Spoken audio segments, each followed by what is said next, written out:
And they're the lineup for the men's 100. That's the A100 of the two. And a strong field, interesting to see. Up in Normandy, not too far from the 2K, so not that far really from the Kent coast. That time 9.86, run with a helpful wind of 1.8 meters per second, so just inside the legal limit. James Dassault, always an exciting prospect. In all honesty though, you don't really know quite what you get until you see it with James Dassault. At his best, he's quite outstanding. BJ Lee of the United States, a sub-10 man. When we're talking world class in the 100 meters, it is sub-10. Ben Youssef Mete of the Ivory Coast, another sub-10 man, run this year, 9.99. There is Vicaut. When he ran that 9.86, he was actually equaling his own European record, a record which he shares with Francis Obakwelu, the former Nigerian who holds that record, or joint holds that record by virtue of the fact that he made a switch to Portugal towards the end of his career. Here is Wilfried Kofi of Ivory Coast, to finish second behind Vicaut in that very fast race up in Normandy. He ran 10.10 there, so he was a long way behind, a good couple of meters adrift. 63, Alex Wilson, Swiss athlete, 10.35 man this year, has run rather quicker than that, 10.12, so he's got quite a bit of ground to make up.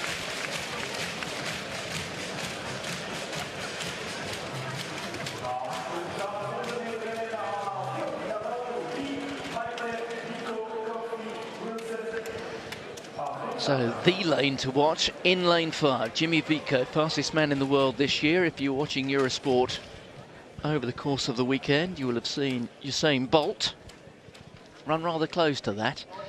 Had a meeting on home territory in Kingston, Jamaica.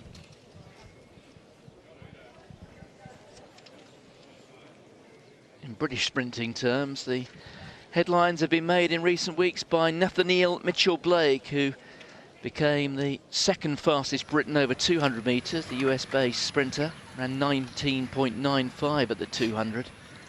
6 Britons inside 10 seconds, the fastest of them all, Linford Christie, of course. The conditions are a little mixed in Europe at the moment, and oh dear, well, Jimmy Vicaut hasn't heard the recall gun. Well, that's not what you want to happen. Vicaut has kept going, as have others. BJ Lee amongst them, also there Richard Kilty. So what are we going to do about this? Well, in all honesty, Tim, I could hear it very clearly. I'm sure you could as well, and one or two athletes too. Well, the athletes, you know, to be fair to the athletes, if they didn't hear it, they didn't hear it. I mean, somebody made an error in terms of the officials. That is ridiculous. For athletes of the caliber of Kilty and Vicaut to sprint the full 100 like that in anger, completely wasted. They won't be able to do it again in 2 or 3 minutes time, 5 minutes time, that's for sure. They'll need to recover. The training, weeks, months, years, is about pumping everything into those 10 seconds. And Jimmy Vicaut there looking very, very solid, isn't he? Goodness me, there's almost shades of Maurice Green, the power he's showing there.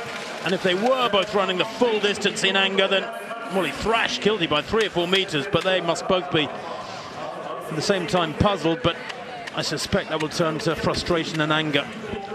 Well, there is James Dassault. I thought there was a bit of movement from Wilfried Kofi. So, let's just see. Well, you can't see much there, to be fair, can you?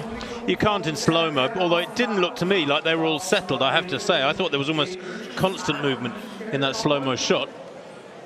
Now, there's no way, I'm sure, that Kilty and Vicaut will accept racing within the next few minutes. That would be very, very unfair. They're going to have to reschedule this, at least I think that's what would be the fairest assessment and result of the circumstance. What a shame. The international program just getting underway, and of course we're with you for well over 2 hours now here on Eurosport. But that doesn't augur well. Maybe too much noise in the arena. What decision have the officials made? Now, is he calling Kilty and Vicaut up to the starting area in their blocks? Because I'm sure they will say, you are having a laugh.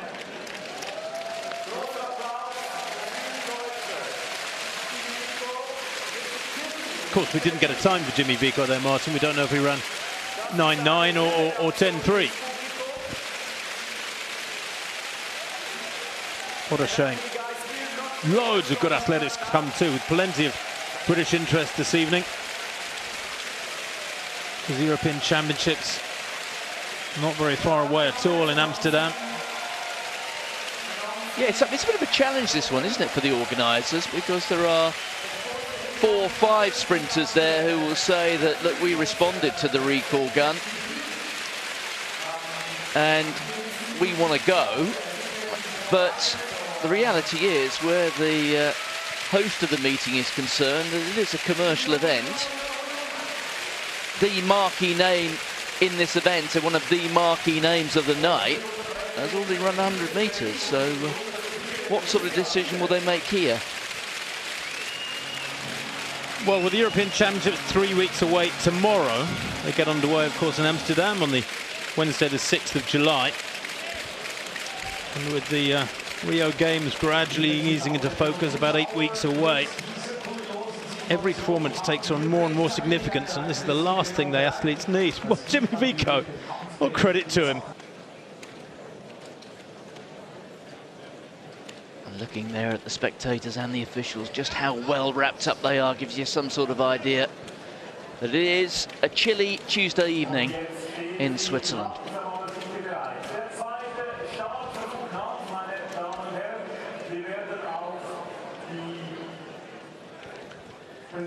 So Jimmy Vicaut, leading the world this year,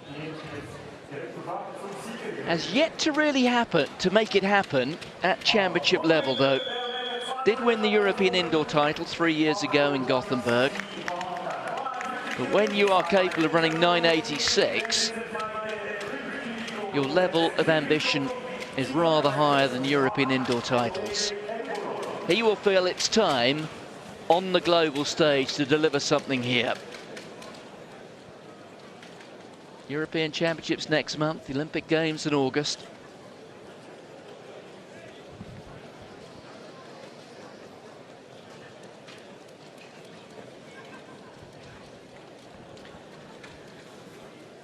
It's the men's 100 metres in Lucerne. Chilly night, bit of rain in the air. 3 Britons in this men's 100. Let's go through the field. Kilty, former world indoor champion in 1. Dasaolu, reigning European champion in 2. Lee of the United States in 3. Meite, Ivory Coast in 4. Jimmy Vicaut, world number 1, 9.86, is in 5. Coffey of Ivory Coast is in 6. Wilson of Switzerland in 7. And Edinburgh of Great Britain in 8. And this time they do go away and there's no problems with a false start. Let's see how Vicaut shapes up here. Alongside him is Meite, but Vicaut's running away from the field and he takes it impressively. It was Meite of the Ivory Coast who came through for 2nd place, a man who's broken 10 seconds already this summer. And Jimmy Vicaut, who didn't hear the recall gun about 10 minutes ago, ran the full 100 metres that time, has done it again, and he's run 10.09 in far from the best conditions. Ignore the time to a degree, Tim. That was a decent performance from the Frenchman. Yes, it was, into a slight headwind, and under the circumstances you explained, Martin, there is Vicaut right in the middle, all black.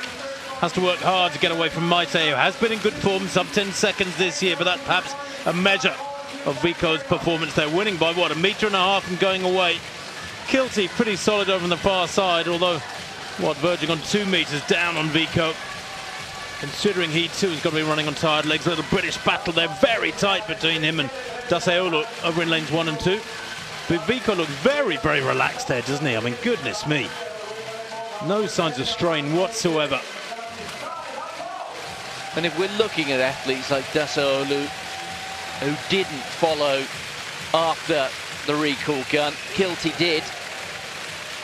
Well, you'd like to think that at this time of year they would be running rather faster than that, because Jimmy Vicaut has beaten them and barely got into top gear. We can talk about the conditions, but the reality is athletes have to adjust, and look at that, those times outside 10.3. And well, the bar's a little higher than that these days in global